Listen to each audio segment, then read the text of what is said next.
Assalamualaikum warahmatullahi wabarakatuh. Dokter Tifa yang saya hormati, Dokter Tifa yang saya hormati, yang saya banggakan, terus maju, terus berjuang, jangan mundur walaupun sejengkal. Kalah menang, Allah yang punya kehendak, Allah yang punya keputusan. Insya Allah ya, kalau memang harus mati di jalan ini, insya Allah mati syahid. Ya, menang mulia atau mati syahid. Jadi gini, Dokter Tifa ya, saya cerita kisi-kisi saja, random saja, semoga manfaat. Intinya,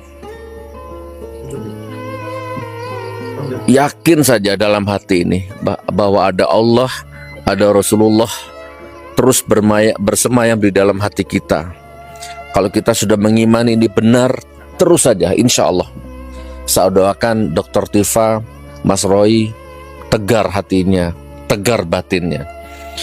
Ya, romantika, retorika di dalam persidangan, saya pernah di posisi itu. Jaksa, ini saya random aja ya, waktu saya sidang nih, jaksanya ada 4 jaksa itu ya kalau nggak salah. Salah satu jaksanya baik sekali sama saya, takdim, kalau salaman sama saya itu membungkukkan badan, bahkan nyaris mencium tangan saya. Salah satu jaksanya baik sekali, bahkan kami setiap ngobrol di WA itu hangat suasananya. Bahkan saya pernah guyon, Pak Jaksa, aku gak salah loh, ojo dur-dur nuntut aku. Sambil dia emot senyum, sambil dia balas, oh boten Gus, kita juga tahu kok, gitu. Tapi intinya begitulah. Makanya dengan sikap jaksa seperti itu, saya sempat bentrok ya, atau berbeda pendapat dengan lawyer. Lawyer selalu keras, ya kan. Akhirnya saya ngomong sama lawyernya, Mas, ojo keras-keras po, nanti kalau saman keras, baik di ruang sidang ataupun di dalam sidang ataupun di luar sidang, nanti bikin jaksanya tersinggung, nanti jaksanya malah nggak enak. Jaksanya lo baik itu. Lawyernya menjawab begini, Gus, sampean itu nggak usah percaya jaksa. Di dalam otaknya jaksa itu cuma satu, gimana supaya sampean di penjara, sudah titik. Udah nggak usah percaya sama jaksa. Begitu.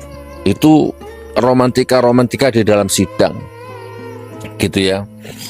Nah, ternyata benar ketika bacaan putusan menjelang akhir sidang, jaksa yang baik sekali sama saya udah nggak pernah hadir. Tinggal yang antagonis itu, yang terutama yang Aprianto itu. Ya, itu yang pertama. Lalu kemudian 35 saksi yang dihadirkan jaksa, 35 saksi. Nah, salah satunya, semua 35 saksi itu tidak ada satupun yang pernah melihat ijazah aslinya, nggak ada. Terus dari semua 35 saksi itu, rata-rata kalau ditanya pengacara, ditanya hakim, jawabannya nggak tahu. Itu ya, Bu Dokter Tifa ya. Lalu kemudian yang melaporkan saya itu juga tidak punya legal standing dari Jokowi atau dari siapapun. Orang sana loh, saya kalau nggak orang Ciamis, orang mana lah Jawa Barat sana, nggak ada hubungannya, cuman relawan ya, pecinta, penyembah Jokowi. Dia yang melaporkan saya dan diproses, padahal nggak ada legal standing. Lalu dari antara saksi itu ada yang menarik, Bu Dokter Tifa ya. Ada satu ibu-ibu guru ya, dia mengaku beragama Islam. Agamanya apa? Islam. Berarti diambil sumpahnya dengan Al-Quran. Nggih.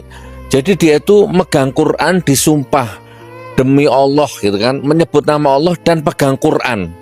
Ini fakta persidangan, gitu ya. Lalu di dalam BAP-nya, di dalam kesaksiannya, dia mengatakan, saya sebagai umat Islam merasa tersinggung, merasa marah karena Al-Quran dijadikan alat kebohongan oleh Suginur, Gus Nur. Itu di dalam keterangan orang ini. Ternyata seiring waktu berjalan baru ketahuan di dalam BAP bahwa ternyata orang ini beragama non-muslim. ngakunya beragama Islam, disumpah pakai Al-Quran, ya kan?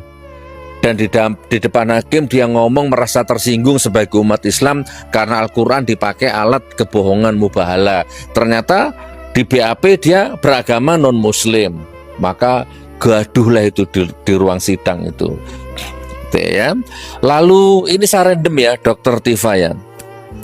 Lalu hakimnya tuh secara psikologi, secara sikap, secara estetika, secara bahasa tubuh baik, kayak netral gitu seolah-olah, gitu kan? Ya ujung-ujungnya ya tetap saya divonis 6 tahun, jaksanya menuntut 10 tahun. Walaupun fakta persidangan intinya ijazah aslinya nggak ada, Jokowinya nggak pernah hadir, yang merasa dicemarkan nama baiknya itu. Sidang di depan rumahnya di Solo itu nggak pernah hadir, ijazah aslinya nggak pernah ada. Saya menjalani kurang lebih 4 tahun, gitu ya, dengan berbagai macam romantikanya. Nah, jadi Dr. Tifa lurus saja, fokus saja, ya pokoknya Allah gitu ya.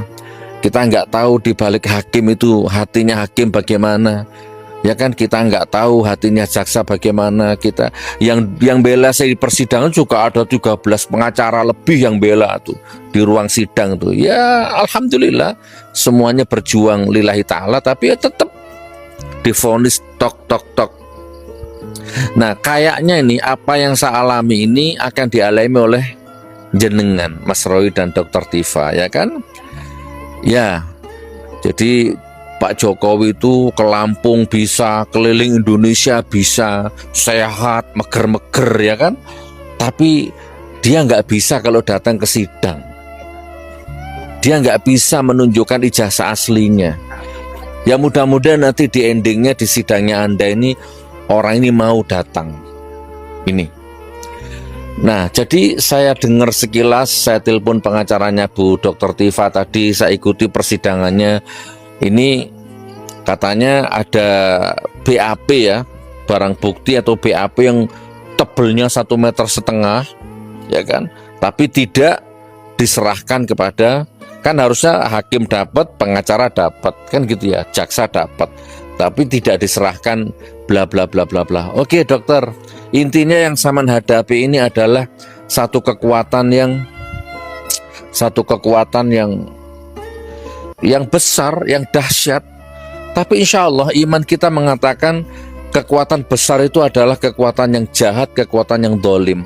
Wa qul ja'al haqqu wa zahaqal batil innal batila kana zahuqa. Insya Allah sebesar apapun kekuatan mereka, sebanyak apapun uang mereka, uang dia, insya Allah ya, kehancuran, kalau memang dia salah, dia dolim, dia pasti akan hancur. Gitu ya Dr. Tifa ya, fokus saja. Ya fokus saja, Allah. Jalani sidang dengan tegar, blak-blakan, blokosuto, nggak usah pakai bahasa retorika, merah-merah, hitam-hitam, tegar terus jalan. Ya sambil dalam tanda petik waspada dan curiga bahwa persidangan itu semua persidangan dagelan. Saya ngomong gini berdasarkan pengalaman batin. Fakta persidangan nggak terbukti, tetap saja dihukum. Sebagai penutup Dr. Tifa, jadi ada jaksa penuntut umum menghadirkan saksi dari ulama, ya kan, majelis ulama katanya itu. Ditanya oleh pengacara, ditanya oleh hakim tentang seputar mubahalah. Gimana mubahalahnya Gus Nur? Ulama itu menjawab tidak sah Pak Hakim, karena mubahalah itu harus dua pihak. Pertama, yang kedua harus di depan hakim. Jadi mubahalahnya Gus Nur ini nggak sah, menodai agama.